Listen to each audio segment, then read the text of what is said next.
Okay, so if you recently moved out or you have a new place, watch this video. So probably na problema ka dahil you will need new furniture plus appliances for your new home. And obviously, hindi naman mura yung mga yun. Kaya maghahanap ka kung saan ka makakuha ng good deal. So let me tell you about good deal and how it can help you and your new home.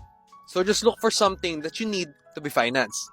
It can be furniture, appliances, gadgets, car motor accessories, and even e-bikes. So just take a screenshot of the product, then apply for financing via Good Deal. You can go to their website or Facebook page and then just wait for a call from them so the product's pickup or delivery can be arranged upon approval of the financing. O diba ganun lang siya kadali? And with Good Deal, you can load products that start at 10,000 pesos. Pwede pa nga 5 items as long as when combined, yung price is a total of 150,000 pesos, which is their maximum. So for the requirements, ito yung mga kailangan mo. And the best part is they cater to Filipinos nationwide.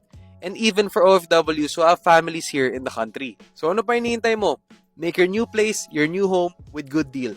Smart lifestyle financing at your fingertips. Peace!